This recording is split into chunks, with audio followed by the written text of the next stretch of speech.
아름다우십니다.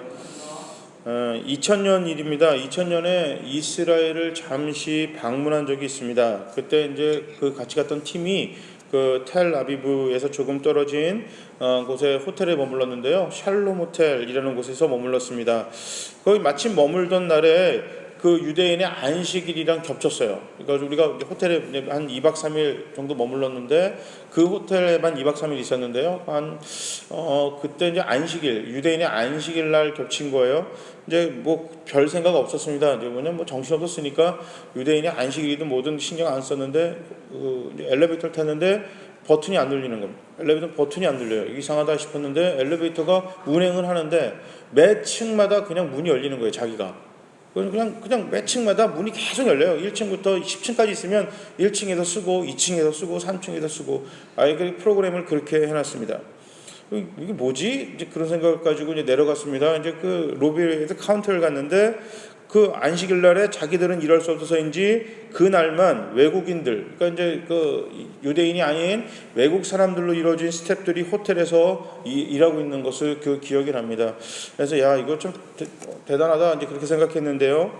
그건 정말 별거 아니었습니다. 이제 일정상 저희는 어쨌든 움직여야만 했기 때문에 그날 이제 움직여서 이제 버스를 타고 이제 지나가는 길인데 갑자기 차가 멈춰 서는 겁니다. 차가 왜 멈추지? 처음에는 그냥 신호대기인가 보다 싶었어요. 근데 한동안 안 가고 옥신각신하는 느낌이 들어서 바깥을 바라보니까 어떻게 검정 옷을 입은 그 몇 명이 우리 차 앞에 서서 뭐라고 소리를 치는 겁니다. 뭐라고 소리를 치나 하고 자세히 들어보니까 사바트 막 이러는 겁니다. 사바시 뭐냐면 사바시 안식일, 거룩한 날 이 뜻이거든요. 그러니까 우리로 얘기하면 주일날, 일요일이라는 뜻이에요. 그러니까 주일이라는 뜻인데 그 사바트 그러는 겁니다. 다시 말해서 안식일이니까 차가 그 동네를 지나가지 못한다라는 얘기. 안식일이라 차가 그 동네를 지나가지 못한다. 자, 유대인들이 그들의 안식일을 지키고 노력하는 그런 모습을 하여튼 봤던 기억이 납니다. 근데 그게 제가 이제 그때 방문한 게 2000년이라 그랬잖아요. 그렇다면 오늘 본문에 나왔던 예수님 시대 당시 그때보다 지금보다 약 2000년 전에 일어났던 사람들은 이보다 더 했을 거라는 생각을 가지고 오늘 본문을 읽어봤습니다. 그러니까 이게 예수님이 정말 대단한 분이시구나 이런 생각이 들었습니다. 오늘 본문 30절에 보면 예수님은 예루살렘에서 여리고로 내려가는 한 사람 이렇게 소개하고 있습니다. 그 당시 예루살렘에서 여리고로 가는 길은 아주 험난했습니다. 지금 우리한테는 예루살렘과 여리고 이게 굉장히 친숙한 동네이기 때문에 별 이상하게 여겨지지 않겠지만요. 오늘 본문에 있는 사람들, 그러니까 지금 예수님 시대에 지금 예수님의 이야기를 직접 듣고 있는 사람들은 예루살렘에서 여리고로 내려가는 길 이거를 듣자마자 드는 생각은 아이고 하는 탄식이었을 겁니다. 그러니까 그럴 것이 여기는 그 당시 가장 위험한 지역이었어요. 예수님 시대 당시에 예루살렘에서 여리고 이 가는 그 길목이 가장 위험한 지역이었습니다. 그 당시 그곳에서는 세 종류의 우범자들이 머물러 있었습니다. 첫 번째는 문둥병자들이 그곳에 있었고요. 두 번째는 열심당원들이 거기서 아지트를 삼고 그곳에 있었습니다. 마지막으로는 그 헤롯 왕이 이제 정치에 이제 감옥에 잡혔다가 탈옥한 사람들, 그러니까 탈옥자들, 탈주범들이 그 지역에 살고 있었습니다. 이 사람들의 인생과는 저마다 달랐지만 살기 위해서 때로는 목적을 위해서 강도를 저지른 공통점이 있었습니다. 그러니까 이 사람들은 뭐 문둥병자나 열심당원이나 탈주범들이나 그들의 인생관도 다르고 상황도 다르지만 이 사람들이 했던 공통점이 있었습니다. 이것은 바로 강도였습니다. 강도짓. 이 강도짓은 그냥 그 사람들이 살기 위해서도 했었고 때로는 목적을 위해서도 했지만 어쨌든 그 지역은 그냥 빈번하게 어떤 그런 폭력 사태가 일어나는 아주 위험한 지역이었습니다. 이 당시 예루살렘으로부터 여리고로 가기는 아주 위험했는데 오늘 본문에 강도 만난 사람은 그곳을 혼자서 지나갔다. 예수님 이렇게 이야기합니다. 이야기 첫 서두에서 사람들은 바로 이렇게 생각했을 겁니다. 이 사람 정말 큰일 났구나. 이 사람 정말 큰일 났구나. 그러니까 이제 지금은 미국 뉴욕의 할렘이라는 지역이 있는데 그 할렘 지역이 지금은 옛날 같지가 않아요. 옛날 같지가 않은데 그 지역이 굉장히 위험하다라는 얘기를 많이 들었습니다. 거기는 진짜 대낮에도 지나가지 말라라는 그런 동네였거든요. 그러니까 그렇게 위험한 데를 뭐 몇몇이서 원래는 그곳에 가면 몇몇이서 갑니다. 그러니까 그 예수님이 이제 그 나이가 차가지고 15살 때 그 성전에 가서 이제 그걸 드리잖아요. 처음에 이제 그 제사를 드려 그곳에 올라가잖아요. 그곳에 올라갈 때 여리고에서 예루살렘에 가는 그 길을 지나가신 거예요. 그래서 그 뭐죠? 가족들이 무리를 지어서 함께 지나갑니다. 왜냐하면 위험하니까 그렇게 함께 지나갔습니다. 근데 예수님이 3일 길이 오고 나니까 예수가 없는 걸 발견했다라고 나오잖아요. 그러니까 부모가 생각했을 때 다른 데 있었거니 이렇게 생각했지만 가장 먼저 드는 생각이 뭐냐면 여리고라는 그 지역, 지금 여리고로부터 예루살렘으로부터 그 길, 가장 그 위험한 그 지역을 어린 예수가 혼자 지나갈 수도 있었겠다. 이 말은 뭐예요? 큰일 당할 수도 있었겠다라는 생각이에요. 그러니까 놀라가지고 막 그냥 위험한 지역을 샅샅이 뒤지고 그냥 올라갔다. 그렇게 여기시면 돼요. 이제 그런 것처럼 우리한테는 성경에서는 그냥 몇 번씩 나오는 그런 이야기지만 이 당시 예수님 시대 당시에는 이 길은 그냥 아주 위험한 것입니다. 낮에도 다니면 그냥 한낮 그냥 별건 대낮에도 그냥 그것은 지나가면 안 되는 곳인데 그곳에서 혼자 지나갔다. 이 얘기는 그냥 벌써 그 이야기를 듣자마자 이 사람은 큰일 났구나. 그냥 이걸 그냥 미루어 짐작할 수 있습니다. 그런데 여기서 한 가지 재미있는 것은 예수님은 오늘 강도 만난 사람의 신분에 대해서 이야기하고 있지 않습니다. 이 뒤에 오는 사람들은 제사장, 레위인, 사무엘, 사마리아 사람 이렇게 딱 그 사람들이 신분에 대해서 정확하게 이야기해 주는데 이 사람에 대해서는 신분을 이야기하지 않아요. 이 사람이 무엇 때문에 그 길을 지나갔는지, 비즈니스 때문에 지나간 건지, 개인적인 이유 때문에 지나간 건지, 유대인인지 이방인인지 평민인지 종인지 이것에 대해서 전혀 나와 있지 않습니다. 그래서 대부분의 학자들은 이 사람이 유대인일 것이다 라고 그냥 이야기하지만 제 생각에는 예수님께서 일부러 이 사람에 대해서 자세히 설명하지 않은 게 아닌가 이렇게 생각합니다. 예수님께서 의도를 가지고 이 사람에 대해서 이 사람의 정보에 대해서 정확하게 이야기하지 않으셨다. 저는 그렇게 생각합니다. 왜냐하면 우리는 이 강도 만난 사람의 이야기 속에서 예수님이 이야기하고 싶은 것은 이웃입니다. 너의 이웃이 누구냐? 라는 질문에 우리는 누구에게 집중하냐면 사마리아인에게 집중합니다. 물론 오늘 그래서 제가 저희 이 설교 시리즈의 제목을 사마리아라고 잡았지만 어쨌든 그 사마리아 사람에 집중하지만 그러나 동시에 예수님의 그 원래 질문은 뭐죠? 강도 만난 사람의 이웃이 누구냐라는. 자, 그렇다면 강도 만난 사람, 그 사람도 우리가 만나는 이웃인 것입니다. 강도 만난 사람이 이웃입니다. 예수님의 이웃에 대한 입장에 비추어 보면 이 사람이 유대인인지 이방인인지 그의 신분이 무엇인지 알 필요 없다 이야기입니다. 그 뒤에 예수님이 그 이제 정확하게 이웃이 누구냐라고 질문 나오지만 그러니까 예수님은 의도를 가지고 오늘 본문의 강도 만난 사람의 신분을 이야기하지 않으신 겁니다. 왜? 이 사람의 신분이 누구인지 중요하지 않는다는 겁니다. 이 사람의 처해진 상황을 도우는 게 마땅한 거지 이 사람이 유대인인지 사마리아 사람인지 종인지 주인인지 제사장인지 사두 그러니까 뭐 상관없다는 거예요. 사두개인인지 바리새인인지 율법사인지 관심 없다라는 것입니다. 이게 예수의 이웃에 대한 정의입니다. 그렇기 때문에 예수님은 어떤 의도를 가지고 이 사람에 대해서 이야기하지 않습니다. 그러나 그럼에도 불구하고 이 이야기 속에서 우리가 알 수 있는 것은 있습니다. 이 사람은 지금 험난한 길을 혼자 가고 있습니다. 역시나 이 사람은 그곳에서 강도를 만납니다. 그런데요, 본문 30절에 보면 강도들이 이 사람의 옷을 벗기고 죽을 만큼 때렸다 이렇게 나옵니다. 강도들이 이 사람의 옷을 벗기고 죽을 만큼 때렸다. 그러니까 뭐 강도니까 당연하겠지 이렇게 생각하겠지만 이것은 중동 지역의 강도들의 에티켓이 있습니다.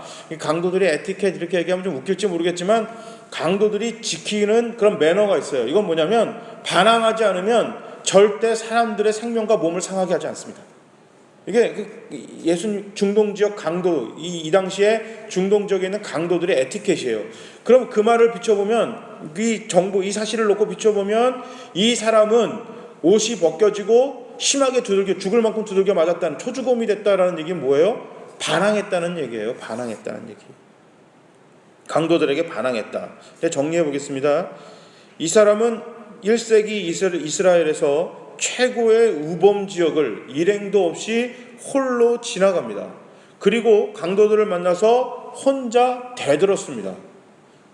우리가 만날 수 있는 일반적 상식 있는 사람은 아닙니다. 일반적 평범한 사람은 아닌 거죠. 아주 어리숙하든지 아주 옹고집스럽든지, 근데 뭐 어떤지는 알 수 없지만 알 수 있는 건 뭐예요? 일반적이지 않은 상당히 어리석은 사람이다. 우리가 일반적으로 만나지 못하는 아주 어리석은 사람입니다.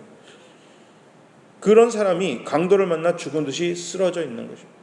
우리야 지금 이런 정보를 얻고 지금 이야기를 듣고 나서 그런가 보다 하지만, 지금 예수님 시대 당시 지금 예수님이 이야기를 시작하자마자 어떤 사람이 혼자서 예루살렘으로부터 지금 여리고까지 내려갔다라고 듣는 순간, 그 당시에 듣고 있는 그 청중들은 어떻게 생각하냐면, 뭐 그런 사람이 다 있어 라는 거예요. 뭐야 그 인간, 딱 하는 거예요. 미쳤구만. 바로 그 이야기 나옵니다. 아니나 다를까 이 사람은 강도를 만났는데 강도들에게 옷도 뺏기고 심하게 얻어먹고 죽을 만큼 얻어맞았다는 얘기는 뭐예요? 대들었단 말이에요, 이 얘기. 아니 그렇게 위험한 지역을 혼자 가는 것도 모자라 강도들을 만나서 대들었다고? 죽으려고 작정했구만. 그러니까 보통 우리가 평범하게 만날 수 있는 그냥 우리 가족 식구나 직장 동료나 그냥 일반 평범한 사람은 아니었다는 얘기입니다. 예수님께서 이 사람에 대해서 지금 어떤 처해진 상황이고 대충 이 사람이 어떤 성향을 가진 사람인지에 대해서 이야기를 합니다. 그러니까 평범하지 않다. 상당히 어리석고 상당히 좀 이게 이상한 사람인 겁니다. 그렇지만 어쨌든 이 사람이 강도를 만나 지금 초죽음이 되어 쓰러져 있습니다. 죽었는지 살았는지 알 수 없는 상황, 그 상황에 지금 이 사람은 처해져 있습니다. 그 상황에 첫 번째로 한 제사장이 이 사람을 만납니다. 그런데 제사장은 그냥 지나가요. 이 비유를 듣던 1세기 유대인, 지금 예수님 시대 지금 이야기를 직접 듣고 있는 유대인들의 반응은 어땠을까요? 아마도 이 제사장의 행동은 그들의 예상대로였을 것입니다. 이상하죠? 제사장인데 사람이 죽어가고 있는데 그 사람을 모른 채하고 지나갔다. 우리가 볼 때는 뭐 그런 제사장이 다 있어 이렇게 생각할지 모르겠지만, 예수님 시대의 유대인들은 뭐 당연하겠지. 제사장이라는 얘기를 듣는 순간, 또 죽어가고 있는 사람을 보는 순간 그냥 지나갈 거다, 그냥 그렇게 예상했습니다. 최소한의 응급조치도 안 한 제사장을 이해한다는 것이 지금으로서는 놀라운 일이지만, 그러나 제사장들이 지켜야만 하는 종교 규범을 잘 알던 그 당시 사람들은 이 제사장의 행동을 놀라지 않았을 겁니다. 이 제사장도 강도 만난 사람과 마찬가지로 예루살렘에서 여리고로 내려가는 길이었습니다. 이 당시 여리고는 많은 제사장들이 거주하던 아주 부유한 도시였습니다. 이 당시 제사장들은 상당히 잘 살았습니다. 제사장은 또 24개의 반열로 나뉘어져 있었습니다. 그래서 1년에 딱 2주간, 약 2주간 정도만 성전에서 봉사할 수 있었습니다. 그러니까 2주간만 성전에서 봉사할 수 있는 거예요. 그러므로 대제사장이나 고위급 제사장이 아니고서는 굳이 예루살렘에 머물며 살 이유가 없는 것입니다. 그러니까 지금으로 말하면 예루살렘이 강남이에요, 강남. 가장 비싼, 집값이 가장 비싼 동네. 그러니까 일부러 제사장들도 잘 살지만 1년에 2주간밖에 성전 봉사를 못하는데 굳이 예루살렘에 살 이유는 없는 것입니다. 그렇지만 너무 멀리 살면 그런 오고 가는 게 불편하잖아요. 걸어 다니고 아니면 이렇게 낙타, 나귀 이런 거 타고 나귀 타겠죠. 낙타는 없으니까. 나귀를 타고 이렇게 지나다니는 시대에 멀리 살면 불편하기 때문에 여리고에 상당히 많이 모여 살고 있었습니다. 오늘 본문의 제사장도 순서에 맞게 성전 봉사를 마치고 여리고로 내려가는 중이었을 겁니다. 그러니까 이제 여리고에서 예루살렘까지 약 20몇 킬로, 27킬로 정도 이렇게 떨어진 거리니까 이제 왔다 갔다 출퇴근을 할 수가 없고요. 출퇴근을 못 하고 자기가 성전에 그 봉사하는 기간 동안만 예루살렘에 머무는 겁니다. 예루살렘에 머물다가 여리고로 내려간다는 얘기는 이 사람은 어쨌든 자기에게 맡겨진 성전 봉사를 마치고 이제 집으로 이제 돌아가는 길이라는 얘기입니다. 그런데 그 당시 제사장들에게 있어서 가장 중요시되는 규율이 바로 정결법입니다. 정결법. 이건 뭐냐면 1년에 단 2주간만 성전에서 봉사할 수 있는 중요한 임무를 위해 자기 자신 몸을 정결하게 깨끗하게 지키는 것입니다. 이것이 바로 그 당시 제사장들에게 가장 중요한 규범이었습니다. 그렇기 때문에 특히 시체를 만지는 일은 제사장들이 아주 꺼리는 일이었습니다. 왜냐하면 시체는 부정하잖아요. 부정하기 때문에 이거를 만지면 약 7일간 스스로 정결하게 만듭니다. 그러니까 7일 동안은 아무것도 할 수가 없습니다. 성전에 관련된 어떠한 일도 할 수 없이 스스로가 깨끗하게 하나님 앞에서 몸을 이제 정결하게 만듭니다. 그렇기 때문에 제사장들은 시체를 만지거나 부정한 것을 만지는 것을 상당히 꺼리고 피했습니다. 자, 이것을 이미 유대인들은 알고 있었습니다. 그래서 이 제사장이 지금 죽었는지 살았는지 모른다 그랬잖아요. 그러니까 그 상황에 있는 사람을 보고 시체려니 싶어서 피해 갔을 것이다 이렇게 생각했을 겁니다. 그런데 여기에 함정이 있습니다. 예수님은 이 제사장이 예루살렘에서 여리고로 내려가는 길이다 이렇게 이야기했어요. 이 말은 뭐냐면 성전 직무를 마치고 집으로 돌아가는 길이라는 겁니다. 이미 성전 직무를 마쳤다는 겁니다. 그렇다면 이 제사장은 앞으로 얼마간은 성전에서 일을 할 일이 없습니다. 성전에서는 할 일이 없어요. 앞으로 얼마간은 1년에 딱 2주만 한다 그랬잖아요. 지금 예수님은 이 사람이 2주를 다 채웠다 뭐했다 얘기는 하지 않으셨지만 일주일을 했을지 3일을 했을지 알 수 없습니다. 그러나 어찌됐든 1년에 2주밖에 안 하지만 그 일을 위해서 성전의 일을 하고 마치고 지금 돌아가는 길입니다. 한동안은 성전에 올라가 일할 일이 없습니다. 할 일이 없다. 예루살렘으로 올라가다 만났다면 그가 이해가 됩니다. 이 제사장이 이해가 돼요. 만약 제사장이 이 사람을 살폈는데 이미 죽었다면 이 제사장은 시체를 만진 거잖아요. 그러기 때문에 딱 1년에 2주밖에 없는 성전의 직무를 자기의 부주의로 인하여 못하게 되는 겁니다. 날리는 거예요. 그냥 내가 성전의 일을 못한다 이것만으로 멈추는 게 아니라 이 2주 동안의 성전의 일을 하면서 제사장들은 쉽게 말해서 돈을 자기의 월급을 받습니다. 연봉 정도를 받는 거예요. 이 당시 사람들이 11조를 내면 10의 1조를 누가 취하냐면 제사장들이 가져갑니다. 그러니까 자기가 시체를 만진 것 때문에 성전의 일을 못하는 것뿐만 아니라 자기가 돈을 못 받는 거예요. 자기가 가서 돈을 못 벌어오니까 이거는 직접 자기들의 삶하고도 연결이 되는 거잖아요. 그렇기 때문에 이해가 돼요. 예루살렘으로 올라가는 거는 성전의 일을 하기 위해서 어느 정도 이해가 될 수 있지만 오늘 이 사람은 성전 직무를 이미 마치고 여리고로 내려가는 길이었습니다. 다시 말해 강도 만난 사람이 이미 죽어서 시체였다 할지라도 그가 앞으로 제사장의 직무를 감당하는 것에는 전혀 문제가 없는 것입니다. 그럼에도 불구하고 그 사람은 정결법, 제사장들은 시체나 부정한 것을 만지는 것을 피해도 된다 이런 생각을 가지고 마땅히 그 사람을 피해서 돌아갔고 주변에 있는 사람들은 제사장이니까 당연히 시체를 피해서 갔거니 그냥 그렇게 생각했었습니다. 자, 두 번째는 레위인이 지나갑니다. 제사장들과는 달리 이 레위인은 어디로 가는지 방향을 이해하고 있지는 않습니다. 그런데요, 레위인이 그 당시 사회에서 뭘 하고 있었는지 알면 대충 이제 상황을 알 수가 있습니다. 레위인은 그 당시 성전에서 희생 제사를 섬기는 제사장들을 보조하는 임무를 했습니다. 그러니까 제사장들을 옆에서 보조하는 사람들이었습니다. 찬양대로 섬기거나 안식일마다 진설병을 굽거나 분향단에 태울 분향을 만들거나 1년에 한 번씩 교체하는 휘장을 만드는 일들을 담당했습니다. 아무튼 오늘 이야기 속에 제사장에 이어 곧바로 레위인이 등장한다는 것은 아마도 앞에 제사장을 도왔던 레위인이라고 생각할 수 있습니다. 1세기 이스라엘이 성전을 중심으로 한 공동체임을 감안해 볼 때 제사장과 레위인은 꽤 상류층 사람들입니다. 그러니까 제사장은 아주 상류층이고 레위인은 적어도 중상층 이상은 됩니다. 함께 성전에서 봉사는 하지만 제사장들과는 달리 레위인에게는 까다로운 정결법 같은 이런 규범이 없습니다. 그러니까 제사장들은 그 정결법이라는 규범을 지켜야 되지만 레위인은 그럴 필요는 없다라는 얘기입니다. 그리고 실제가 아니고 이 이야기 속에 레위인이었지만 그 자리를 레위인은 피하고 싶었을 겁니다. 왜냐하면 강도를 만난 사람이 있다라는 얘기는 이건 최고의 위험 경보입니다. 그죠? 지금 강도를 만난 사람이 앞에 있다는 얘기는 이 지역에 지금 바로 강도가 출몰했다는 얘기고 강도가 자기를 지켜보고 있을 수 있겠다, 이런 생각이 들 수가 있습니다. 그렇게 상상해 볼 수 있죠. 지금 시간을 들여서 천천히 상대를 살피고 돌봐줄 상황이 아닙니다.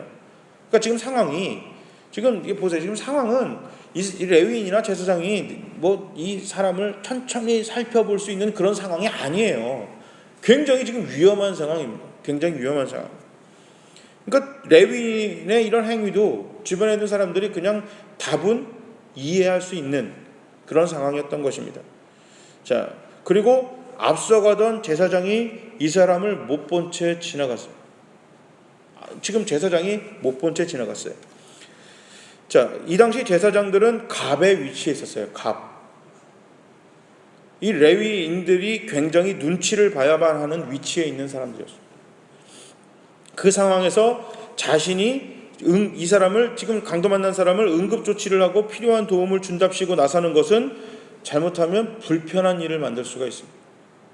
지금 제사장, 자기의 상급자, 자기의 상급자는 그냥 지나갔잖아요.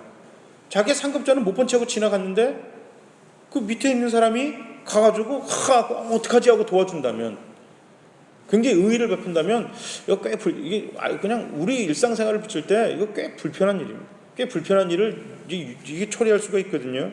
제사장을 욕보이는 행동이 될 수가 있습니다. 제사장을 욕보이는 행동이 될 수 있습니다. 그래서 그 사람, 이 레위인은 어찌됐든 그 자기 신변에 그런 어려움도 있었고, 그 다음에 제사장을 욕보이고, 그렇게 되면 굉장히 불편한 일이 생기지 않을까, 이런저런 이유를 들어 레위인도 그 자리를 황급히 떠나고 맙니다. 2001년도에 저는 2001년도 겨울이에요. 이제 1월 달쯤에 일본 홋카이도라는 지역에 단기 선교를 갔습니다. 아침에 이제 모임을 마치고 잠깐 동네 산책을 하는데 희한한 광경을 봤습니다. 어느 가게 앞에 사람들이 줄을 쫙 서 있는 거예요.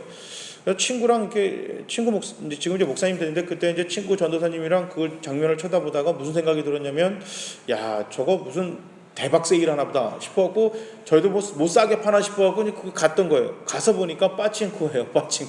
빠칭코에 그 아침부터 사람들이 문 열기 전에 쫙 줄을 서 있는 겁니다. 이 희한한 광경이잖아요. 아니 이게 무슨 빠칭코 앞에 이렇게 사람들이 많이 있나. 그래서 저는 무슨 생각했냐면, 겨울에 눈이 많이 오는 지역이잖아요. 겨울에 홋카이도는 이제 북해도 위쪽이기 때문에 눈이 상당히 많이 오거든요. 한겨울에 눈 많이 오고 할 거 없으니까 사람들 빠칭코에 가나보다 이제 그렇게 생각하고 있는데, 마침 문이 드르륵 열리더니만은 주인처럼 생기신 분이 나오더니만 여기저기 막 소금을 뿌리고 막 굵은 소금을 막 여기저기 뿌리는 거예요. 저는 처음에 어떻게 생각했냐면, 이게 눈이 많이 오면 우리 나프탈렌 염화나트륨 이렇게 뿌리잖아요. 그래서 눈을 녹이려고 하나보다 전 그렇게 생각했는데 그게 아니에요. 막 사람들이 있는데도 뿌리고 막 이러는 거예요. 마치 우리나라에서 뭐예요? 재수 없는 사람들이 왔다 가면, 야, 재수 없으니까 소금 뿌려라. 막 옛날에 그런 게 있잖아요. 마치 그 손님들을 재수 없는 사람 대하듯이 막 소금을 뿌리는 거예요. 그러더니만 소금을 이렇게 문지방에 이렇게 달아놓습니다. 그 붉은 소금들을. 너무 희한한 광경이라서 이게 뭐지 하고 쳐다봤어요. 그래서 이제 와가지고 선교사님한테 여쭤본 거예요. 선교사님, 빠칭코 앞에 사람들이 많네요. 그러니까 일본이 그렇습니다. 이 동네가 그래요. 이제 그러시더라고요. 그 다음에 소금은 왜 뿌리나요? 그러니까 굉장히 재미난 이야기를 해주시는 거예요. 옛날에 우마차를 타고 다녔대요. 귀인들이, 위쪽에 있는 상류층 계급들이 소가 끄는 이런 마차를 타고 다녔는데, 소가 소금을 좋아한대요.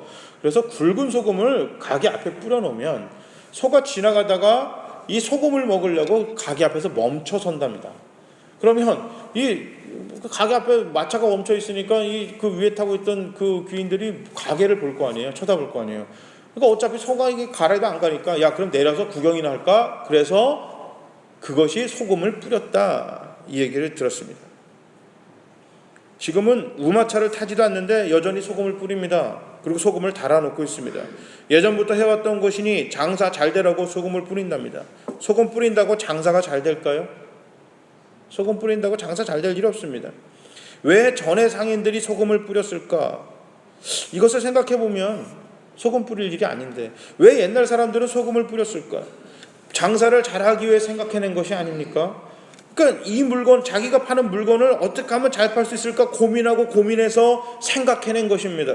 만약 설탕을 좋아했다면 설탕을 뿌렸을 것입니다. 그런데 시간이 지나자 정신은 온데간데 없고 행위만 남았습니다. 그래서 여전히 소금을 뿌립니다. 내가 사장이라면 소금을 안 뿌리고 그 추운 겨울날 아침부터 기다리고 있는 손님들을 위해서 따뜻한 차라도 한 잔 내놓겠습니다. 그 앞에 따뜻한 차라도 준비해 놓으면 우리 가게는 야, 저 빠친코는 저기 앞에 가니까 차도 있고 커피도 있대더라. 그러면 사람들이 좀 더 오지 않을까요? 좀 더 오지 않을까요?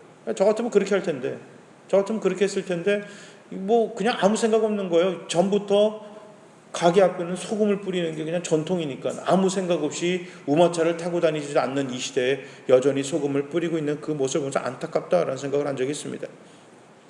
오늘 본문의 제사장에게 있어서 성전을 위해 규범을 지키는 것은 어느 것과도 비교할 수 없는 최고의 가치였습니다.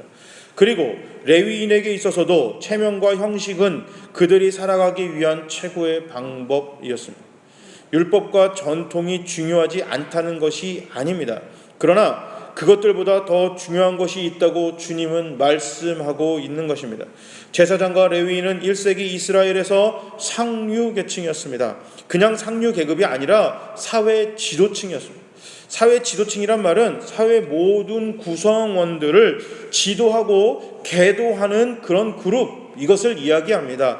단순히 지위나 신분 이상의 것을 말합니다. 그러나 오늘 본문의 그들은 이것을 실패했습니다. 도움이 필요한 사람을 외면했습니다.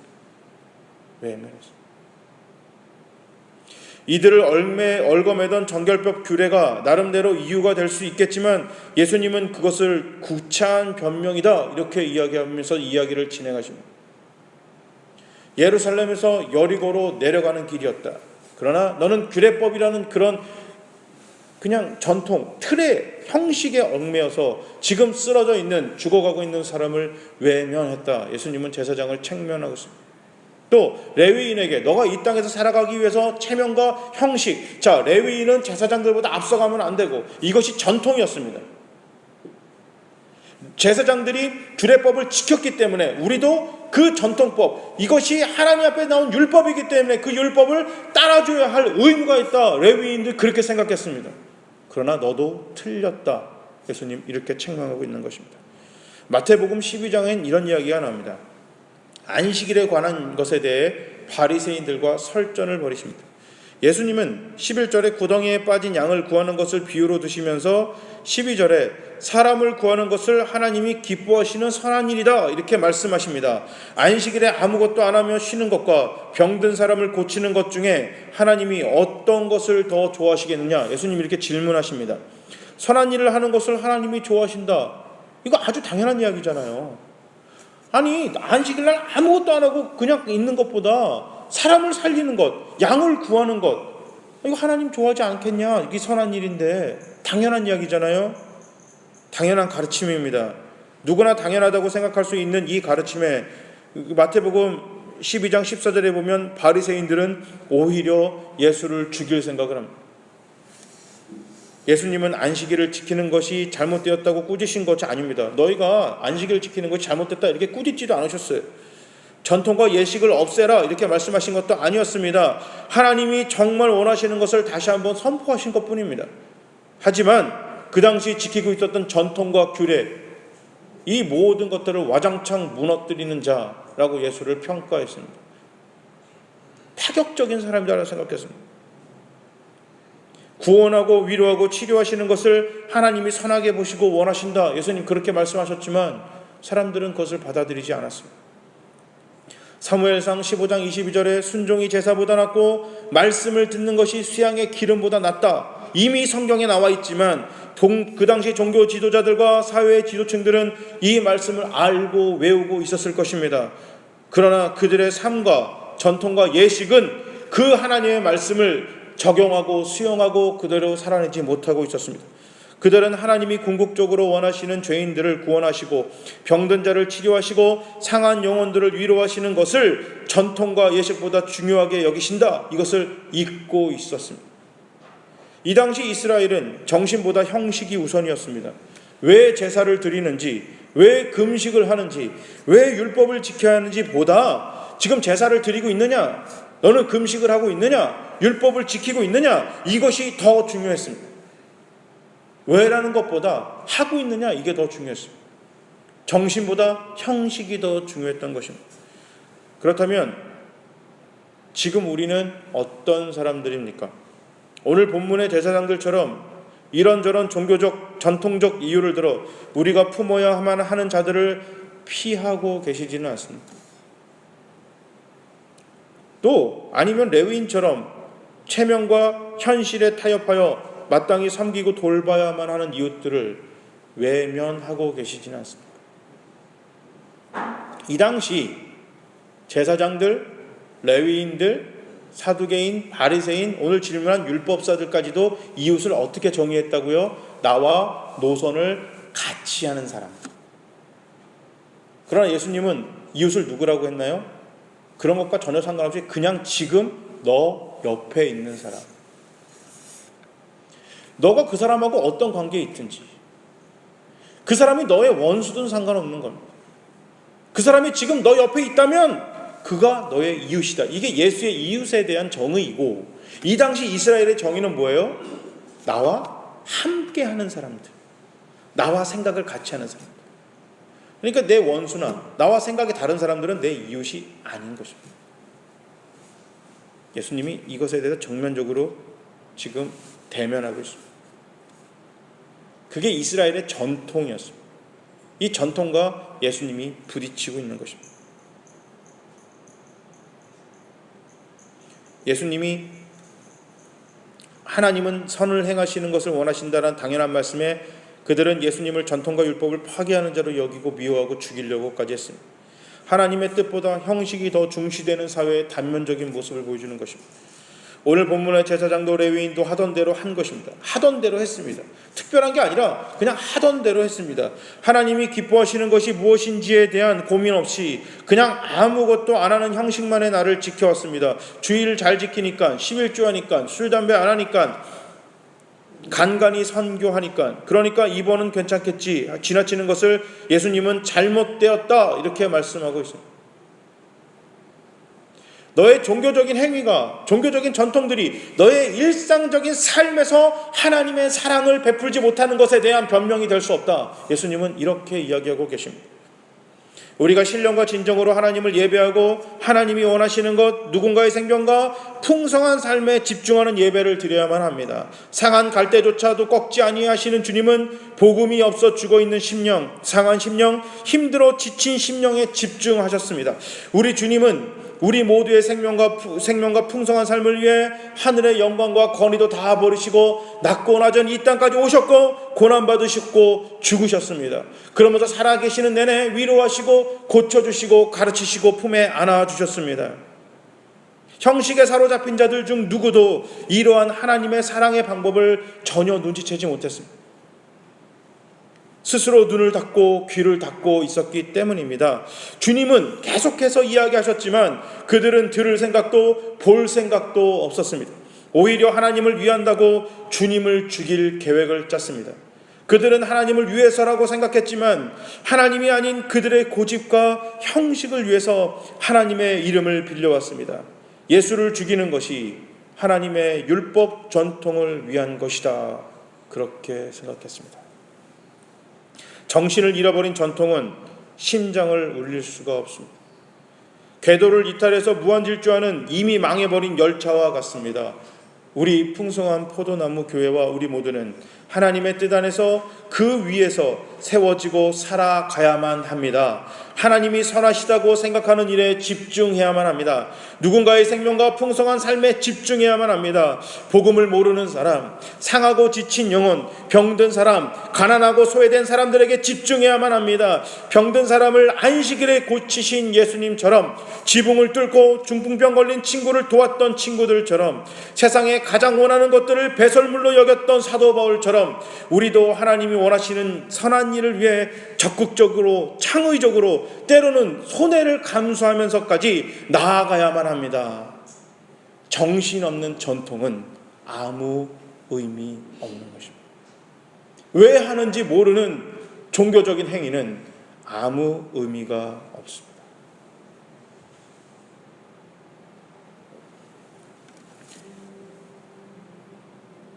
우리가 하나님이 기뻐하시는 일을 위해 모든 일을 기꺼이 감수할 때 하나님이 역사하십니다. 하나님의 사랑과 은혜가 없는 종교 행위나 하나님의 은혜와 사랑이 없는 우리들의 삶은 마치 빵 없는 빵집과 같습니다. 우리 모두 빵이 없는 빵집이 되지 맙시다.